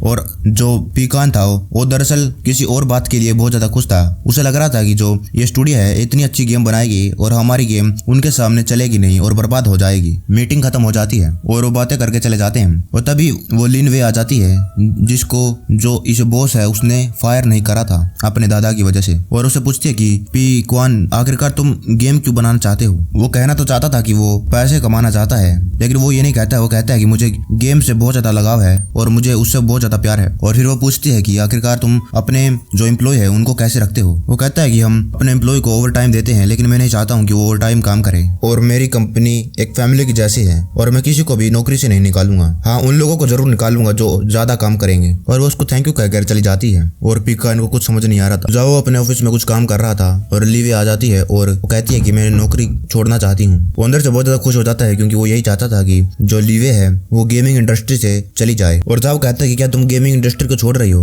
वो मना कर देती है। वो पूरा कंफ्यूज हो जाता है कि इसका क्या मतलब है। अगर वो गेम नहीं इंडस्ट्री छोड़ना नहीं चाहती है तो उसने रिजाइन क्यों किया। वो पूछता है कि आखिरकार क्या हुआ, क्या कंपनी में पसंद नहीं आई। वो कहती है कि ये कंपनी बहुत बढ़िया है लेकिन मैं कहीं और जाना चाहती हूँ। और वहीं दूसरी तरफ जो पिकान की कंपनी में पिकान शाइबो से पूछता है कि आखिरकार कंपनी की जो गेम बन रही है वो कैसी चल रही है। वो पूछता है कि क्या हमें गेम को डिले कर देना चाहिए। वो शाइबो कहता है कि इसकी कोई जरूरत नहीं है, हमने गेम को कई बार टेस्ट कर लिया है। उसने अपनी टीम के साथ दिन रात काम किया है, सभी बग्स को फिक्स करा है और एक बढ़िया गेम बना ली। और पिकान को ये बिल्कुल भी पसंद नहीं आता है। उसे नहीं चाहिए था कि उसकी गेम बढ़िया बने, वो तो चाहता था कि लोगों को ये गेम बिल्कुल भी पसंद ना आए। और फिर शायद उसको गेम की सारी स्टोरी बताता है कि हमारी स्टोरी मोड है, ये कम से कम 6 घंटे चाहिए होंगे इस गेम को खत्म करने के लिए। और इस गेम में जो डबल पैसे हो गए थे ना, उसकी वजह से इन लोगों ने अच्छे खासे जो ज़ॉम्बीज है और जो साउंड डिजाइन है वो सभी कुछ टॉप क्लास हो चुका है। और जो शाइबो है उसे एक गेम प्ले दिखाता है ताकि वो देख सके कि आखिरकार ये गेम कैसी बनी है। गेम में उनको ज़ॉम्बीज को तो मारना है और कई सारी पजल भी सोल्व करनी है। और जो पिकाइन ने कहा था कि एक लेजेंडरी वेपन होनी चाहिए, उसका नाम रख दिया गया है रेनबो रेड किलन, और वो बहुत ज्यादा महंगी है। जैसे कि पिकाइन ने कहा था कि एक आइटम होगा वो सबसे ज्यादा महंगा होगा। पिकाइन को ये बिल्कुल भी पसंद नहीं आ रहा था क्योंकि ये गेम बहुत ही ज्यादा अच्छी लग रही थी और देखने में बिल्कुल खेलने में मजा आ रहा था। और कहता है कि आखिरकार तुमने इतनी ज्यादा अमेजिंग क्यों बना दी। मुझे लगता है कि ये मेरी गलती है, जब वो मेरे पास बजट लेकर आया मैंने उसे डबल कर दिया और मेरी वजह से उसने जो सामान चाहिए था इस गेम को बढ़िया बनाने का उसने इस्तेमाल किया। लेकिन फिर भी वो इतना ज्यादा दुखी नहीं हुआ क्योंकि जो बुलेट होल गेम आने वाली थी वो हमारी गेम को आराम से पीट देगी और हमारी गेम यूं ही फेल हो जाएगी। और साहिबो कहता है कि बॉस हमारे गेम में और भी फीचर हैं, क्या आप देखना चाहोगे? वो मना कर देता है और सोचने लगता है कि आखिरकार जो स्टोरी मोड है उसे कौन ही खेलेगा, और जो मैंने आइटम परचेज में गन रख रखी है वो भी बहुत ज्यादा महंगी है, कोई भी इसको पसंद नहीं करेगा। और वो अपना सिस्टम पॉपअप करता है, वो देखता है कि आखिरकार उसको कितने ज्यादा और पैसे वेस्ट करने हो गए। अब उसे बस 1 लाख रुपए और वेस्ट करने थे। वो अपनी असिस्टेंट को बुलाता है और कहता है कि अब की बार मैं अपने जो टीम है उन सभी को एक डिनर पर ले जाना चाहता हूँ, और ऐसे करके वो 1 लाख रुपए और वेस्ट कर देगा। और उसकी सेक्रेटरी कहती है कि एक लड़की लिन नाम की आई हुई है और उसने कहा है कि वो हमारी कंपनी के लिए काम करना चाहती है और वो फ्री में काम करेगी, लेकिन बस वो इस जगह पर काम करना चाहती है। वो उसके बारे में पूछता है, वो कहती है कि जो वो लड़की है वो बहुत ज्यादा इनएक्सपीरियंस है, उसे ज्यादा कुछ नहीं आता है और वो एक अमीर घराने की लड़की है। और पिकाइन सोचने लगता है कि अमीर घराने की, इसका मतलब वो अच्छे खासे पैसे इस्तेमाल करेगी, उसके पास कोई स्किल भी नहीं है, तो बहुत ज्यादा अच्छी बात है। पिकाइन कहता है कि उसको 4000 महीने की सैलरी दे दो और हायर कर लो। और वो सोच रहा था कि वो लड़की पक्का ही कोई काम नहीं करेगी और आराम से मजे करेगी। और लिन उसके ऑफिस में बैठी थी ताकि वो पे के साथ बात कर सके। उसकी सेक्रेटरी आती है और कहती है कि जो बॉस पे है उसने तुम्हें नौकरी पर रख लिया है। वो बहुत ज्यादा खुश हो जाती है और सेक्रेटरी कहती है कि तुम्हारे पास सैलरी होगी 4000 महीने की। और वो बहुत ज्यादा खुश थी और वो कहती है कि मैं अभी से काम करना शुरू करना चाहती हूँ। वो पूछती है कि आखिरकार मुझे क्या करना चाहिए, और वो कहती है कि कल 2 बजे हम बाहर जा रहे हैं खाना खाने के लिए, तुम भी आ जाना। और जो उनकी गेम थी वो रिलीज हो जाती है और इस गेम को किसी ने डाउनलोड नहीं किया था और ना कोई खेल रहा था और ना ही कोई रिव्यू था, कोई भी नहीं खेल रहा था क्योंकि उसके कोई प्रमोशन ही नहीं थी। और वो दोनों आपस में बात करने लगते हैं। जो शाइबो होता वो देखता है, जो बाइजू था वो बहुत ज्यादा दुखी था क्योंकि उसने बहुत ज्यादा मेहनत करी थी, लेकिन फिर भी उसकी गेम कुछ डाउनलोड भी नहीं कर पाई। और शाइबो कहता है कि ये तो बहुत ज्यादा अजीब है क्योंकि हमारी गेम के लिए कोई प्रमोशन नहीं हुई। और शाइबो कहता है कि तुम चिंता मत करो, मुझे बॉस पे बहुत पूरा विश्वास है। और वो दोनों सोचने लगते हैं कि आखिरकार हमें गेम में और क्या चीज ऐड करनी चाहिए। और जाइबो कहता है कि हमें कुछ नहीं ऐड करना चाहिए क्योंकि ये गेम अभी तो रिलीज हुई है, पहले उनको खेलने तो दो। और ना हमें मालूम है कि इसके अंदर कोई बग भी है, जब लोग खेलेंगे तभी तो कुछ पता चलेगा क्या करना चाहिए आगे, अभी कोई खेल ही नहीं रहा है। और अब वो सोचने लगती हैं कि आखिरकार वो अपनी गेम को कैसे प्रमोट करें। वो शाइबो कहता है कि क्यों ना हम और जो FPS प्लेयर हैं उनसे बात करें और इस गेम को टेस्ट करने को कहें, और उसके बाद जो वो लोग गेम खेलेंगे तो कई सारे बग निकलेंगे और फिर हम इस गेम को अपडेट करेंगे और कई फीचर भी डाल देंगे। शाइबो ऑनलाइन जाता है और कई सारे प्लेयर को कहता है कि इस गेम को एक बार ट्राई करो, लेकिन वो लोग मना कर देते हैं और ये प्लान फेल हो जाता है। तभी लिन आती है और उनकी मदद करने कहती है और बताती है कि मैं कई सारे प्रो प्लेयर को जानती हूँ जो FPS गेम प्रोफेशनली खेलते हैं और ये लोग पक्का ही हमारी मदद करेंगे और गेम खेलेंगे, और मैं इन लोगों को अपनी पिछली कंपनी से जानती हूँ, वो हमारी मदद जरूर करेंगे। शाइबो उसका पूरा थैंक यू कहता है। और जो लिन थी वो एक प्रो प्लेयर से बात करती है, वो एक फुल सेटअप वाटअप रखा हुआ था और वो एक प्रोफेशनल प्लेयर था। और वो लिन उसको कहती है कि मैं चाहती हूँ कि तुम मेरी मदद करो एक गेम को टेस्ट करने के लिए। और वो सोच रहा था कि जो लिन है अभी भी उसी कंपनी के लिए काम कर रही है और इसलिए वो मना करता है। वो कहता है कि मैंने बुलेट होल पहले ही कितनी बार टेस्ट कर लिया है, अब मैं और नहीं करूंगा। और लिन कहती है कि अब मैं सन स्ट्राइक स्टूडियो के लिए काम नहीं करती हूँ, मैंने वहां से जॉब रिजाइन कर दिया है और मैं तुम्हें एक दूसरी गेम को टेस्ट करने के लिए करवाना चाहती हूँ। और वो कहता है कि मैं इंटरेस्टेड तो हूँ, लेकिन मैं पहले जानना चाहता हूँ कि आखिरकार तुम लोग मुझे टेस्ट करने के लिए कितना पैसा दोगे। और लिन कहती है कि हम कोई भी पैसा नहीं देंगे, बल्कि हम तुम्हें जो गेम है उसके अंदर तुम्हें कॉइन देंगे और तुम्हें एक लेजेंडरी गन भी देंगे। वो कहता है कि ये तो कोई गुड ऑफर नहीं है, ये क्या बात हो गई। और लिन कहती है कि जो ये वेपन मैं तुम्हें दे रही हूँ ये 888 का है। और वो कहता है कि इतना ज्यादा महंगा, और मुझे नहीं लगता है कोई इतना महंगा खरीद भी पाएगा। और आखिरकार वो उस गेम को खेलने के लिए तैयार हो जाता है और जैसे उस गेम को खोलता है उसे लगता है ये गेम बहुत ज्यादा बेकार है और गेम की ग्राफिक भी ठीक ठाक है। और फिर वो शॉप को देखता है, उसमें एक ही गन थी और बहुत ज्यादा महंगी थी और भी कोई दूसरी वेपन नहीं थी इस गेम में। और फिर चैन देखता है इसमें आखिरकार कितने मोड हैं, उसमें स्टोरी मोड है, बैटल मोड है, बायोकेमिकल मोड है, घोस्ट मोड है, ब्लास्टिंग मोड है। और देखता है कि इस गेम में तो एक स्टोरी मोड है और कई सारे FPS गेम वाले स्टोरी मोड को नहीं डालते हैं। उसे लगा कि ये भी कोई घटिया सी गेम होगी और फिर भी वो गेम को स्टार्ट करता है, तो क्या पता ये अच्छी निकल जाए। और ये गेम बहुत बढ़िया शुरुआत होती है, प्लेयर अपनी आंखें खोलता है, उसके सामने 2 साइंटिस्ट होते हैं और उसके बाद जो प्लेयर होता है वो अपनी आंखें खोलता है, वो कई सारे जो डेड बॉडी होते हैं उन पर लेटा हुआ था और धीरे धीरे करके उसे स्टोरी में मजा आने लगता है और वो आगे खेलने लगता है और गेम में उसको ट्यूटोरियल भी बताया जाता है कि आखिरकार ये गेम कैसे खेलनी है। और फिर वो गेम को खेलने लगता है और उसे एक सामने ज़ोंबी आ जाता है उसके और उसे वो काट भी लेता है। वो उसे ज़ोंबी को मार तो देता है। उसे समझ नहीं आ रहा था कि इन लोगों ने FPS गेम इतनी ज्यादा खतरनाक बना दी है कि ये बहुत ज्यादा डरावनी हो गई है। वो अपने घुटनों पर आ जाता है क्योंकि ज़ोंबी ने उसे काट लिया था। और फिर उसके पास एक छोटी लड़की आ जाती है और वो उसे हील कर देती है। वो उसके साथ बात करने की कोशिश करता है लेकिन फिर उसे पता चल जाता है कि वो लड़की गूंगी है। और अब असली जो गेम है वो स्टार्ट होती है और वो उस गेम में पूरा मगन हो जाता है और उसको बहुत ज्यादा मजा आ रहा था। वो ये गेम तो बड़ी औसम है। वो सभी ज़ोंबीज को बंदूकों से पेले जा रहा था। और ये लड़की है जो ये भी कमाल की है, ये भी कई सारे मिशन में मेरी मदद करती है। और इस गेम में एक बड़ा ज़ोंबी बॉस भी है आखिरी में। और जो इस गेम में हम गोलियां चलाते हैं वो भी बहुत ज्यादा स्मूथ है। मुझे मारने में कोई ज्यादा दिक्कत नहीं हो रही है और काउंटर स्ट्राइक से भी मुझे बहुत ज्यादा अच्छी लग रही है। और आखिरकार ज़ोंबी किंग को मार के वो गेम खत्म हो जाती है। वो उस लड़की के साथ एक हेलीकॉप्टर में चला जाता है और यहीं पर वो गेम एंड हो जाती है। वो बैठा तो बस इसको टेस्ट करने के लिए वो लगातार 6 घंटे इस गेम को खेलता रहा। उसे कुछ नहीं समझ में आ रहा था कि इतनी अमेजिंग गेम है और मैंने पहले कभी ये गेम नहीं खेली। वो तुरंत जाता है और इसके बारे में रिव्यू लिख देता है, ये कितनी अमेजिंग गेम है। और पीकाइन ऑफिस में जाता है। उसे आशा थी कि जो उसकी गेम है वो पूरी ज्यादा फेल हो गई होगी। और जब ऑफिस में जाता है तो वो देखता है कि रिसेप्शन पे कोई भी नहीं था और जो शिबो था वो बस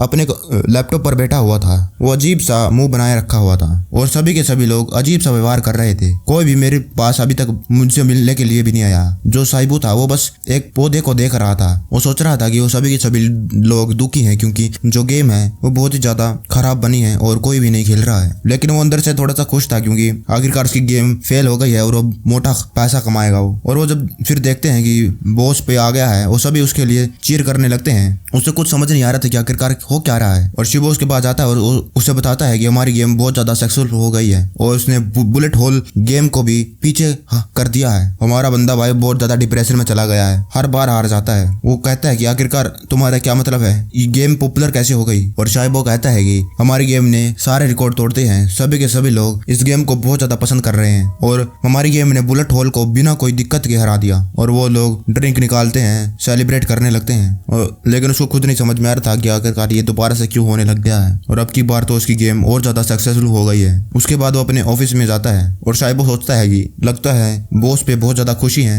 और वो अकेला रहना चाहते हैं थोड़ी देर। वो अपने ऑफिस में जाता है और वहीं पर पूरा डिप्रेशन में चला गया था। वो सोचता है कि आखिरकार ये मेरे साथ तीसरी बार कैसे हो सकता है लगातार, आखिरकार क्या गलत हुआ आपकी बार। वो फिर से लैपटॉप पर बैठ जाता है। वो देखता है कि आखिर आपकी बार क्या गलत हो गया है, ये किसने किया। और मैंने प्रमोशन पर कुछ भी नहीं लगाया था। फिर भी वो देखता है लैपटॉप पे, उस पर कई सारे कमेंट थे, सारे लोग इस गेम को पसंद कर रहे थे। और वो कमेंट पढ़ता है कि कई लोग तो गेम की पूरी तारीफ कर रहे हैं और कई लोग तो कह रहे थे कि ये गेम बुलेट होल से भी बहुत ज्यादा अच्छी है। वो कहता है कि मुझे कुछ समझ नहीं आ रहा है। और वो युंग शिबो को कहता है कि आखिरकार तुम पता लगाओ कि आखिरकार लोगों को ये गेम क्यों पसंद आ रही है। और जो शिबो काम पे लग जाता है उसको लगता है कि जानबूझकर जो बॉस भी है उन्होंने इस गेम को प्रमोट नहीं किया है और उन्होंने बजट को भी डबल कर दिया था जब उन्हें जरूरत पड़ी। वो लिस्ट बनाकर भेज देता है। उसे पता चलता है कि जो गेम में हमारे वेपन है वो बहुत ज्यादा बढ़िया है और आसान है यूज करना। और इस गेम में कई सारे मल्टी मोड हैं और लोगों को जो स्टोरी मोड है वो बहुत ज्यादा पसंद आ रहा है। और ये गेम बहुत ज़्यादा आसान है, इसीलिए सभी लोगों को ये पसंद आने लग गई। और जो नए थे उन लोगों को भी बहुत ज़्यादा आसानी हो गई इस गेम को सीखने की। वो बहुत ज़्यादा गुस्से में था और फिर भी वो सोचता है कि आखिरकार मुझे कोई और प्लान बनाना होगा ताकि मैं अच्छे खासे पैसे 2 दिनों में गवाऊं। अगर मैंने ऐसा नहीं किया तो मेरे सिर्फ 6000 रुपये ही बनेंगे। और जो गोश्त डीलर है उसने पैसा कमाना कम कर दिया है, लेकिन फिर भी वो अच्छा खासा पैसा कमा ही रही है धीरे धीरे करके। और फिर उसको आइडिया आता है कि वो बहुत जल्दी पैसे कैसे गवा सकता है। वो अपनी सेक्रेटरी को बुलाता है और उन सभी जो एम्प्लॉय है उनकी सैलरी बढ़ाने की बात करता है और उन लोगों को वो बोनस देगा अच्छा खासा ताकि इतना हो सके वो पैसा बर्बाद कर सके। और वो अपनी जो एम्प्लॉय है उनको एक और ट्रिप पर ले जाना चाहता है, वहाँ उन लोगों को वो सामान चीजें दिलवाएगा। और फिर जो शायब होते हैं और सारे एम्प्लॉय होते हैं उनको मैसेज आने लगते हैं। वो देखता है कि उनकी जो सैलरी है वो बढ़ा दी गई है और उनको बोनस भी दिया गया है। सारे के सारे एम्प्लॉय बावले होने लगते हैं। वो कहते हैं कि मेरे को भी 10,000 रुपए मिल गए हैं। और सभी के सभी एम्प्लॉय बॉस पे को पसंद करने लग गए हैं। वो बस फ्री फंड में पैसे बांट रहा है, लेकिन उनमें से किसी को नहीं मालूम कि वो जानबूझकर पैसे बर्बाद करने के लिए ऐसा कर रहा है। और पे उनको एक मॉल में ले जाता है और कहता है कि तुम लोगों को एक कार्ड दिया गया है और जाओ जो तुम्हें पसंद आए वो चीज ले लो। वो सोच रहा था कि ऐसा करके वो अच्छा खासा पैसा यूं ही गवा देगा, वो लोग महंगी चीजें खरीदेंगे। वो सभी लोग खुश थे। कई लोग शर्ट खरीदने को सोचते हैं, कई लोग कंसोल और लड़कियां लिपस्टिक म्यूजिक और अपना जाओ बाओ कंप्यूटर वम्प्यूटर। और लिन देखती है कि बॉस पे अजीब सा व्यवहार कर रहा है। वो अपने एम्प्लॉय को देख रहा था, वो उन पर गुस्सा था क्योंकि वो लोग सबसे सस्ता मोबाइल खरीद रहे हैं, जबकि मैंने उनको कहा है कि वो लोग कुछ भी खरीद सकते हैं। और वो अपने एक एम्प्लॉय के पास जाता है। वो 4000 का एक फोन ले रहा था और पी कहता है कि तुम इतना सस्ता क्यों ले रहे हो। वो कहता है कि मुझे इतने बड़े महंगे फोन की जरूरत नहीं है। लेकिन पी कहता है कि ऐसे कैसे नहीं है, और फ्यूचर में क्या पता हम और मोबाइल गेम बनाएं तो फिर तब तो हमें जरूरत पड़ेगी। और फिर वो वर्कर मान जाता है और सबसे महंगा फोन खरीद लेता है। और फिर और लोगों को भी कहता है कि वो मैं एक नया फोन खरीद ले, लेकिन वो बाकी लोग मना कर देते हैं। और फिर वो मयंक को देखता है कि वो एक हेडफोन को देख रहा था बार बार, और पी कहता है कि तुम इसको खरीद सकते हो, ये बस 3000 का तो है। और फिर वो कहने लगता है कि हमें कभी भी कोई भी रिकॉर्डिंग करनी पड़ सकती है, हमें इसकी जरूरत पड़ेगी, ले लो। और फिर वो आखिरी में खरीद लेता है। और लिन देखती है कि आखिरकार जो बॉस है उन्होंने अपने लिए कुछ खरीदा ही नहीं है। वो बस खुश है कि बाकियों ने अपने लिए कुछ खरीद लिया है, लेकिन उन्होंने खुद के लिए नहीं खरीदा है। अब बस जो पी है उसको 70,000 और गंवाने हैं, फिर वो लॉस में चला जाएगा। और फिर वो एक जगह जाता है, वहाँ वो अपने लिए सब सारे की सारी महंगी चीजें खरीद लेता है। एक महंगा पेन 7000 का, 3000 की बेल्ट, 40,000 की घड़ी, 20,000 का बैग। और वो लोग सोचने लगते हैं कि ये बॉस पे तो बहुत अमेजिंग है, उन्होंने बस अपने काम के रिलेटेड ही चीजें खरीदी है। जो पे होता है उसे अभी भी 3000 और लॉस्ट करने थे, लेकिन उसने बहुत कुछ खरीद लिया है, लेकिन उसको अभी भी नहीं समझ में आ रहा था कि आखिरकार अब क्या खरीदे। वो उनसे पूछता है कि आखिरकार मुझे और क्या खरीदना चाहिए। वो लिन कहती है कि एक चश्मा ले लेना चाहिए। वो अपनी सेक्रेटरी को कहता है कि सबसे ज्यादा महंगा चश्मा लेकर आओ। वो ले आती है और सक्सेसफुली वो अपने सारे पैसे गवा देता है। और आखिरकार वो सक्सेसफुल हो गया है। उसे लग रहा था कि वो चांद पर पहुंच चुका है, इतना बड़ा मैंने काम कर दिया है। और अब उसने जो सिस्टम है उस पे से पैसे जीत लिए हैं, और अब उसके पास 2 लाख हो चुके हैं। और सिस्टम अब उसको एक और नया मिशन दे देती है, और अब की बार जो पीकान है उसको 10 लाख रुपए दिए जाएंगे। और अब उसको इन पैसों से कई सारी शॉप में इन्वेस्ट करना होगा।